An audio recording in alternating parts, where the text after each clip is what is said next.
So, okay, these three, not exhaustive, but representative. A group of people engaging in these practices, a group of people engaging in these three practices, being bounded by the principles we just looked at, we would look at that and say, that's a Christian community. We recognize that as a Christian community. And the whole letter works like this. The whole letter works like this to reinforce the equal footing we are all on. Redeemed sinners serving the living God, living humbly, growing in love for one another as we grow in our love for God. And by the way, that's another practice, the practice of love. It wasn't exactly in the passage, but the practice of love is throughout this letter.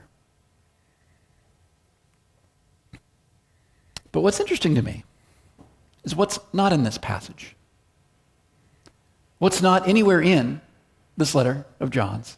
What's not anywhere in the New Testament and has no place whatsoever in Christian community.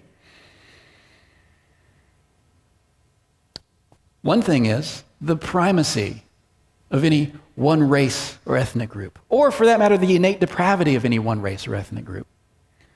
See, John is writing to a diverse group of people. Think about what happened in his lifetime. The church went from this small group of mostly Jewish folks to a big tent with many nations.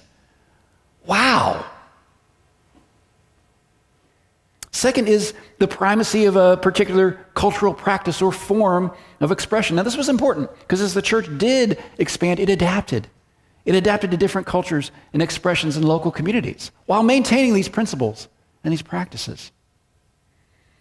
So in some ways, that means like there might be some things as you come to Christ that you don't do anymore. Like if you grew up in a pagan religion that, say, had temple prostitution, we'll say.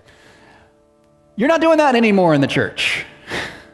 So that may go by the wayside, but the ways that you grew up expressing joy, expressing beauty and wonder, the talents that you bring, all that stuff, that comes in. That still comes in. And it just adds to the beautiful tapestry of subcreation that we get to do.